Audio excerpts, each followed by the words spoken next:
Bonjour à toutes et bonjour à tous, et bienvenue dans le monde merveilleux des contes de Grimm. Cendrillon, la suite. Lorsqu'il n'y eut plus personne à la maison, Cendrillon alla sous le noisetier planté sur la tombe de sa mère et cria : « Petit arbre, ébranle-toi, agite-toi, jette de l'or et de l'argent sur moi. » Alors, l'oiseau lui lança une robe d'or et d'argent, ainsi que des pantoufles brodées de soie et d'argent. Elle mit la robe en toute hâte et partit à la fête.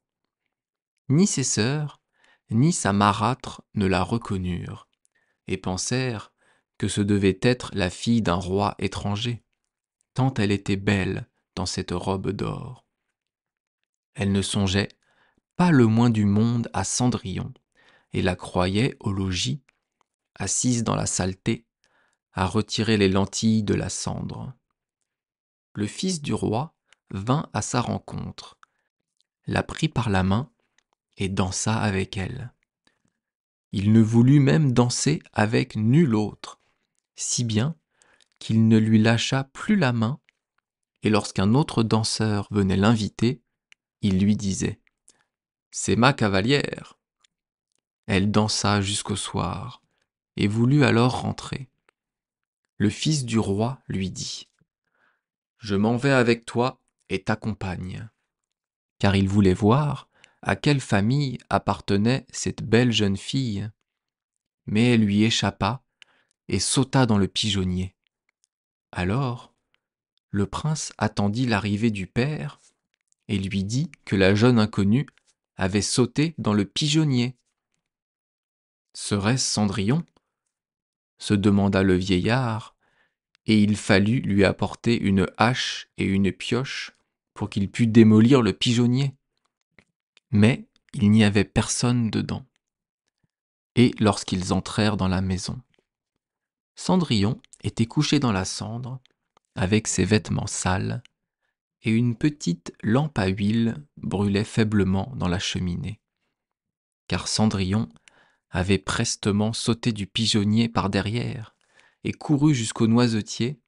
Là, elle avait retiré ses beaux habits, les avait posés sur la tombe, et l'oiseau les avait remportés.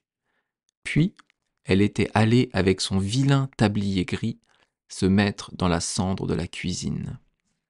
Le jour suivant, comme la fête recommençait et que ses parents et ses sœurs étaient de nouveau partis, Cendrillon alla sous le noisetier et dit : « Petit arbre, ébranle-toi, agite-toi, jette de l'or et de l'argent sur moi. » Alors, l'oiseau lui lança une robe encore plus splendide que celle de la veille. Et quand elle parut à la fête dans cette toilette, tous furent frappés de sa beauté.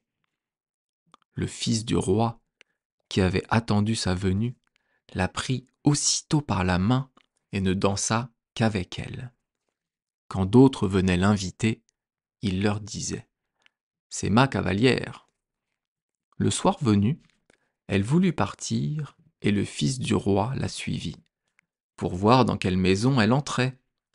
Mais elle lui échappa et sauta dans le jardin derrière sa maison. Il y avait là un grand et bel arbre qui portait les poires les plus exquises. Elle grimpa entre ses branches aussi agilement qu'un écureuil, et le prince ne sut pas où elle était passée. Cependant, il attendit l'arrivée du père et lui dit : « La jeune fille inconnue m'a échappé, et je crois qu'elle a sauté sur le poirier. » Serait-ce Cendrillon ? Pensa le père, qui envoya chercher la hache et abattit l'arbre. Mais il n'y avait personne dessus.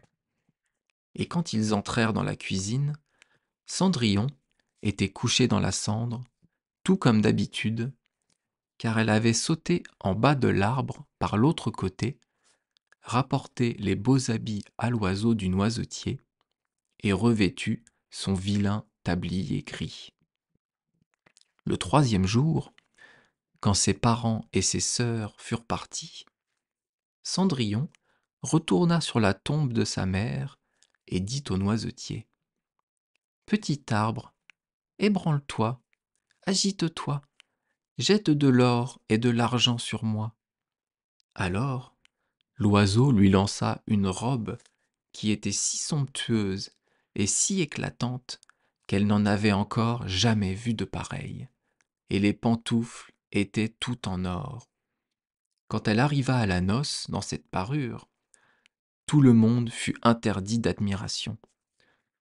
Seul le fils du roi dansa avec elle, et si quelqu'un l'invitait, il disait : « C'est ma cavalière. » Quand ce fut le soir, Cendrillon voulut partir, et le prince voulut l'accompagner, mais elle lui échappa si vite qu'il ne put la suivre.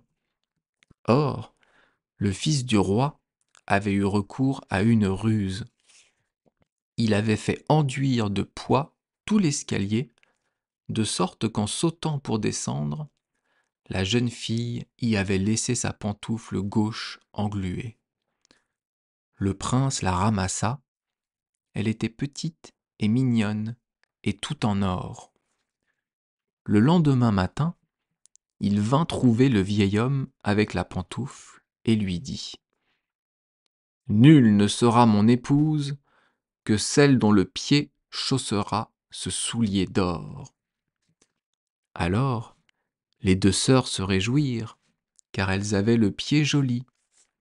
L'aînée alla dans sa chambre pour essayer le soulier en compagnie de sa mère.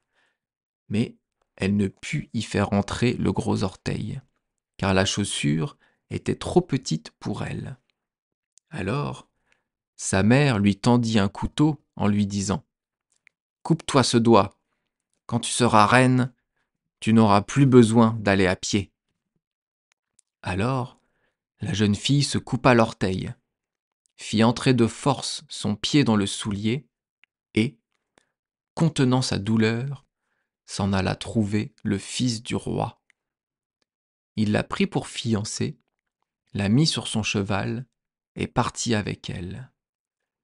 Mais il leur fallut passer devant la tombe. Les deux petits pigeons s'y trouvaient, perchés sur le noisetier, et ils crièrent : « Roucou, roucou !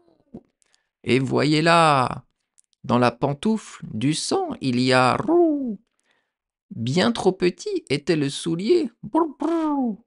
Encore au logis, la vraie fiancée. » Alors, il regarda le pied et vit que le sang en coulait. Il fit faire demi-tour à son cheval, ramena la fausse fiancée chez elle, dit que ce n'était pas la véritable jeune fille et que l'autre sœur devait essayer le soulier. Celle-ci alla dans sa chambre, fit entrer l'orteil, mais son talon était trop grand. Alors, sa mère lui tendit un couteau en disant : « Coupe-toi un bout de talon. Quand tu seras reine, tu n'auras plus besoin d'aller à pied. » La jeune fille se coupa un bout de talon, fit entrer de force son pied dans le soulier et, contenant sa douleur, s'en alla trouver le fils du roi. Il la prit alors pour fiancée, la mit sur son cheval et partit avec elle. Quand ils passèrent devant le noisetier, les deux petits pigeons s'y trouvaient perchés et crièrent : « Grrr, grrr, brrr, et voyez là, dans la pantoufle du sang il y a brrr.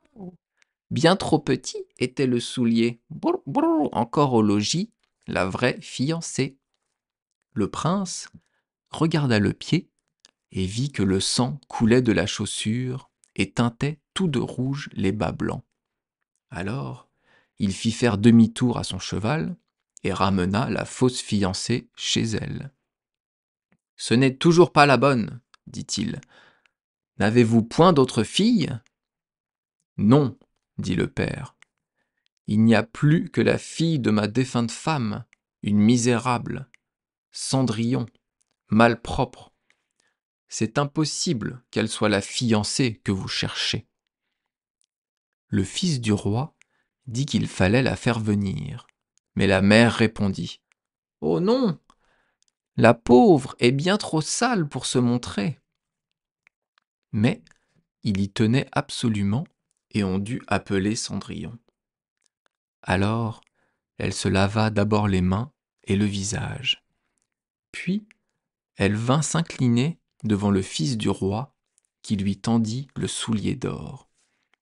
Elle s'assit sur un escabeau, retira son pied du lourd sabot de bois et le mit dans la pantoufle qui lui allait comme un gant. Et quand elle se redressa, et que le fils du roi vit sa figure, il reconnut la belle jeune fille avec laquelle il avait dansé, et s'écria: Voilà la vraie fiancée! La belle-mère et les deux sœurs furent prises de peur et devinrent blêmes de rage. Quant au prince, il prit Cendrillon sur son cheval et partit avec elle. Lorsqu'ils passèrent devant le noisetier, les deux petits pigeons blancs crièrent: Brou, brou, brou, et voyez là, dans la pantoufle, du sang plus ne verra. Brrr, point trop petit était le soulier. Chez lui, il mène la vraie fiancée. Et après ce roucoulement, ils s'envolèrent tous deux et descendirent se poser sur les épaules de Cendrillon, l'un à droite, l'autre à gauche, et y restèrent perchés. Le jour où l'on devait célébrer son mariage avec le fils du roi, ces deux perfides sœurs s'y rendirent avec l'intention de s'insinuer dans ses bonnes grâces et d'avoir part à son bonheur. Tandis que les fiancés se rendaient à l'église, l'aînée marchait à leur droite et la cadette à leur gauche. Alors, les pigeons crevèrent un œil à chacune d'elles. Puis, quand ils s'en revinrent de l'église, l'aînée marchait à gauche et la cadette à leur droite. Alors, les pigeons crevèrent l'autre œil à chacune d'elles. Et c'est ainsi qu'en punition de leur méchanceté et de leur perfidie, elles furent aveugles pour le restant de leurs jours.